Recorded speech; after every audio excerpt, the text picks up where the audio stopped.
So Randy released the Mark amps after his Princeton Boogies, and that was probably late 71 or so. Those would have been the Mark I's. At that time, they weren't called Mark I's, they were called the Boogie. From there, he built about 3,000 of those in his Lagunitas shop in the mountains of Marin County.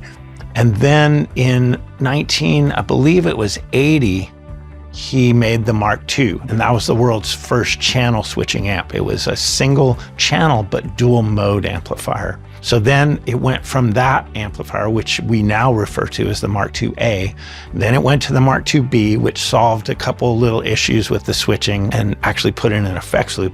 And then he went to the Mark IIC. And I joined the company right at the end of the 2B period. And I remember I was working at his music store, Prune Music. I got a call like, hey, you know, we want to offer you a job. Drove up there, got the gig doing customer service, and I ended up doing all the customer service, all the play testing of every finished amplifier. And then one day Randy said, get your guitar, boy, and come in here. And so, you know, at that time I was probably 22 years old, I guess. And so I started helping him. That led to me and him starting on the first amp I ever really helped him with, which was the Mark IIC Plus.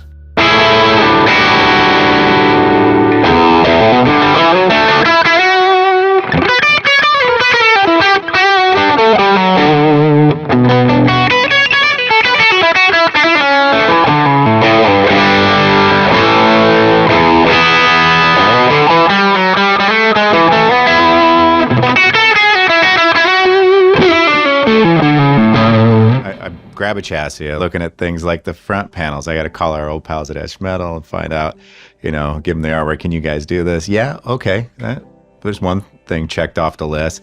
They were looking at the circuit board. Of course, we're going to do a circuit board layout. It's not going to be all these flying leads. That's good. Oh, pull pots. We're going to need those pull pots from CTS. Then I'm looking at the components, and half of them, I'm looking at them like, well, they don't make that. They don't make that. That's gone. And so you just start going through the list of what can you do? Let's do that first. Let's get everything on the table we can do. Mike B had a clean knob from 1985. Never been touched, never been used. What are the odds, right? Hadn't been in the sunlight, been in a little cubby for 40 years. So I took that knob, sent it off to get made, and now we have this rare, one-of-a-kind duplicate of the original 2C knob. All right, now we got faceplates in the knob. We got 70% of the components are available. Magnificent layout. We clean it up. We get the chassis, all the parts start coming together. Then the painstaking process of making it sound good has to happen. And that's where John gets in there with Doug and they start toning this thing. And all of a sudden you're like, this is good. This is really good.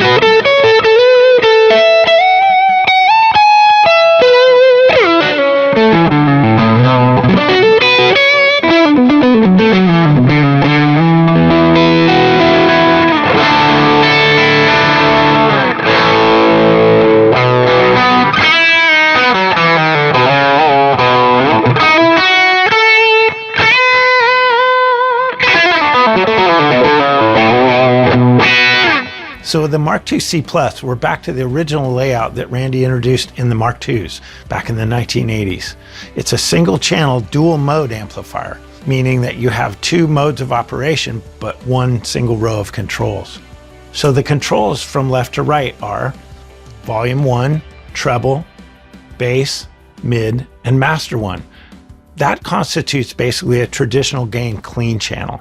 From there, you jump to the overdrive channel, or the lead channel, which has the lead drive and the lead master. Whatever you do to the front traditional gain channel affects the lead channel. So you can think of it like the lead channel is layered over the top of the clean channel. Each of the controls have voicing features, a pull feature that gives it a different EQ or different emphasis. So the volume 1 control has a bright switch, which accentuates the top end, a treble shift, which lowers the treble frequency and boosts it a little bit, a bass control with a pull shift that widens and adds air to the low end, a mid-range control, no shift on that one, and the master, which has a pull deep on it, which is a different type of bass shift that occurs later in the preamp, down at the end, so you can actually use it for both the rhythm and the lead modes.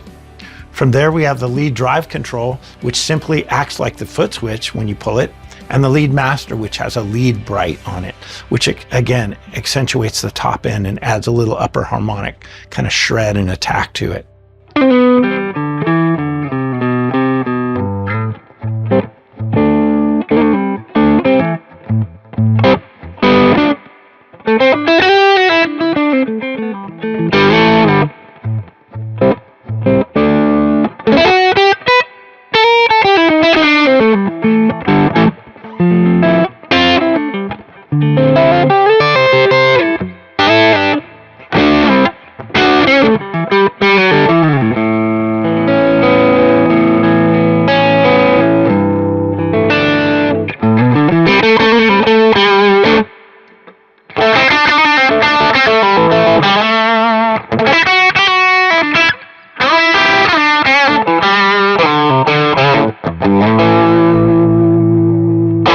From there, we jump to the most powerful tone control in the amplifier, which is the graphic EQ. Boogie graphic EQs go way back to the very first Mark Is, and they're kind of an iconic tone control.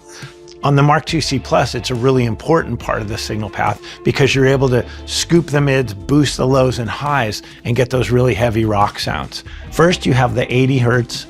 That handles the really low, sub-low bottom end, and that's where you can add huge girth and depth to the sound.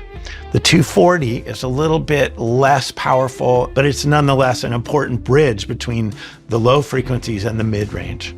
So then you come to probably the most powerful one and the most famous one, the 750 Hertz, which for rock sounds and metal sounds, most people drop either all the way to the bottom or first line up from the bottom, I guess you'd say. And that can scoop out the mid-range, but it still leaves enough where you have a tight attack. Then you jump over to the 2200, which is really your upper attack region. That's a super important one when it comes to adding percussion and tightness into the sound, especially when you think of it in terms of the 80 and the 2200. Kind of those two are the ones to really watch to keep your sound tight and percussive. And then you've got the 6600 that kind of rides the top and gives you more or less accentuation on the harmonics. So to control the EQ, you have three options. You have the center off position, you have the lower EQ in position, and you have the upper EQ auto position. In EQ auto, the EQ is triggered with the lead mode automatically. You also have the included reverb EQ foot switch, which plugs in underneath the chassis and gives you option to actually foot switch the EQ in and out at will. So with those 5 controls, you can do pretty much anything with the sound. They're very powerful. They give you 12 dB of cut and boost. Shape away to your heart's content.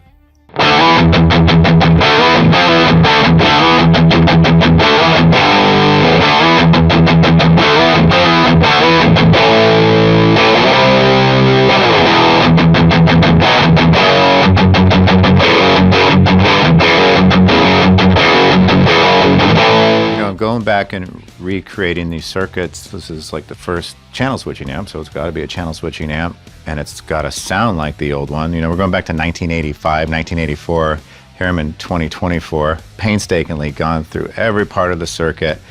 Where can we keep it the same? Where do we have to make deviations? But in the end, we got to a place where we figured out ways to duplicate some of these things that weren't available. Going through that process, it was long. It was disappointing at times. It was hard. There were sleepless nights. There was crying. Well, maybe.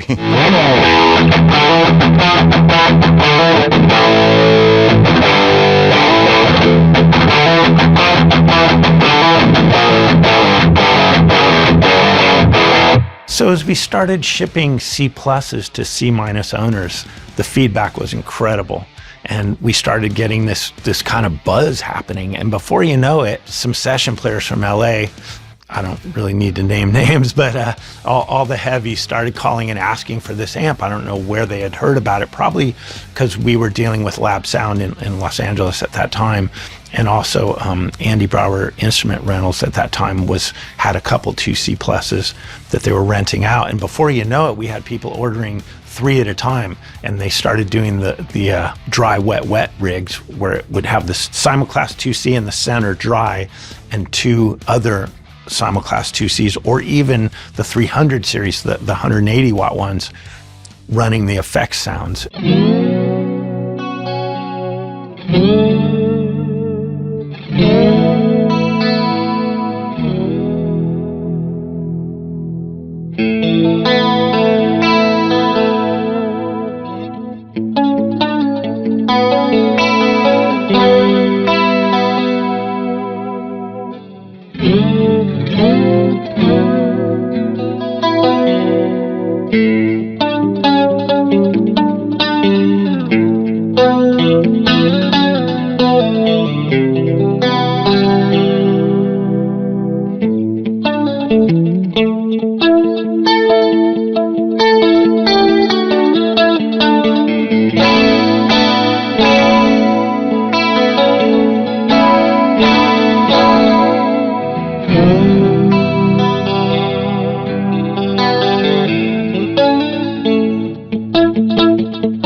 So the way the gain stages work in a Mark IIC is not unlike any of the other Mark series.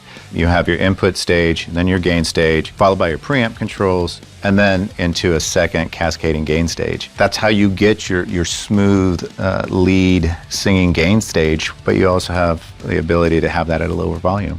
And that's the beauty of the Mark.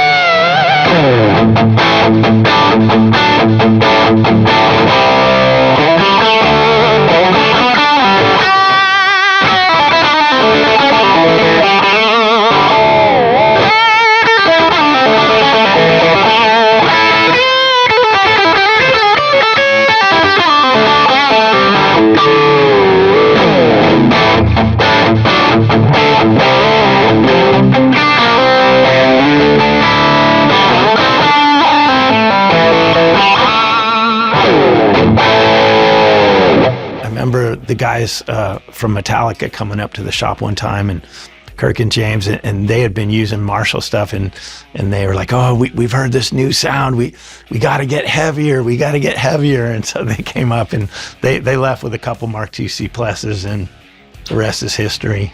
So the 2C Plus is a simulclass amplifier, meaning that two of the tubes run in Class A-B and produce the bulk of the power, and two of the tubes run in Class A, which gives you the warmth and kind of silkiness that Class A amplifiers are famous for.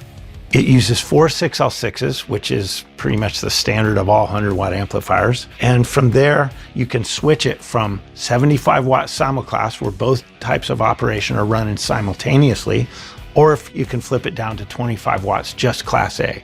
So you can get like power breakup a little better in the 25-watt mode. You're gonna get better headroom and stuff for the clean sounds in the 75-watt mode. So take your pick. Next, we have the speaker jacks. And between the 1 8-ohm and 2 4-ohm jacks, you can accommodate pretty much any speaker setup you'd want. Next, we jump to the reverb.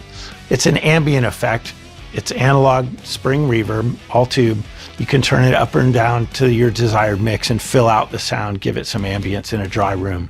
Then from there you jump to the presence control, which is a very powerful control that meters top end in the power section is what it does. And it works off the negative feedback. So with it set real low, you have a very fat compressed sound. With it set high, you open the sound up and let through a lot more top end. I would suggest setting the presence a little higher if you're looking for real aggressive rhythm sounds, especially in the gain mode, or lower if you're looking for fat, round, warm vocal lead sounds. From there, we move to the effects loop. Send and return, pretty simple. Send goes to the input of your effects. Return comes from your effects back into the amplifier. And then finally, you have the slave level and slave output. And that's for strapping the amplifier to additional power amps. Or you can also use it for a send to an effects rack and go from the effects rack to 2 other amplifiers to run a stereo rig. That was really popular back in the 80s.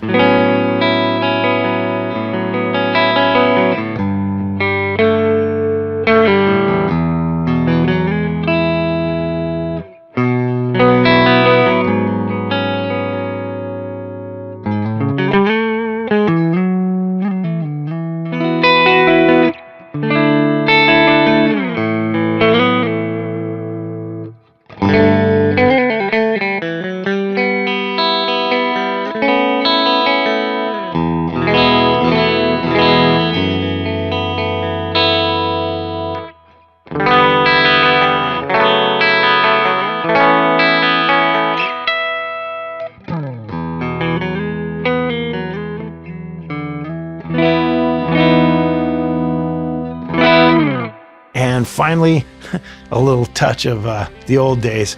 We paid tribute to the all-world transformer that Randy used to have, and that allowed you to select voltages from around the world.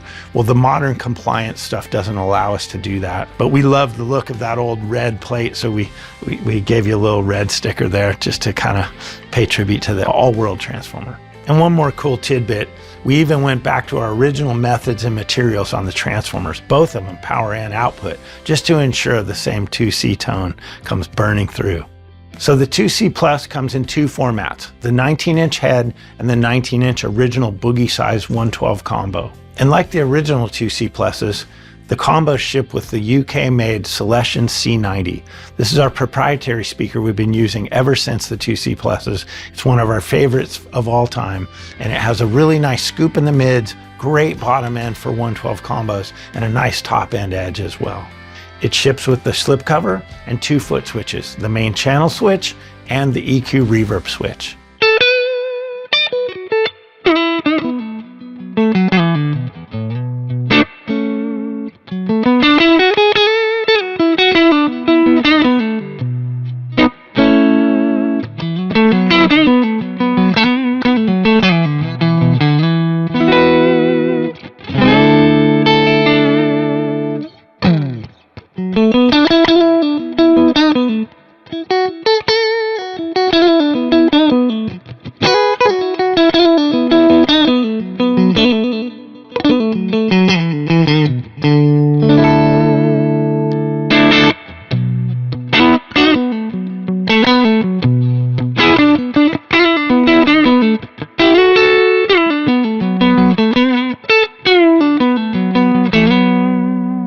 So it's been said that we could never do the 2C again, and it was just a moment in time.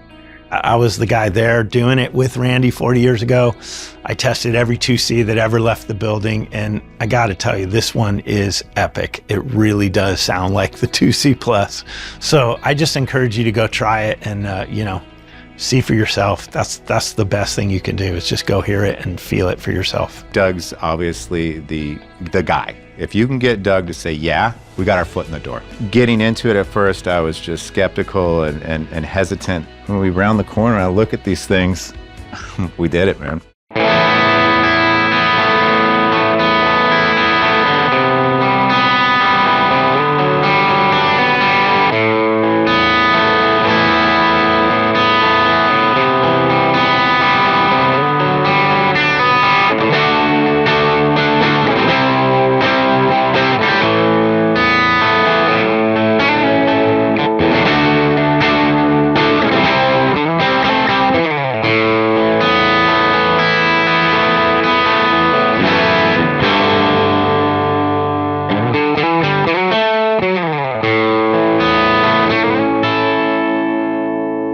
Innovation has always been a part of Mesa Boogie, and we're not going to stop now. You know, the 2C Plus has been probably the most challenging and rewarding project I can remember in a long time. You know, doing the originals with Randy 40 years ago, I really feel we nailed it, and, I really hope you get to play one. Enjoy, have a great one, and thanks for watching.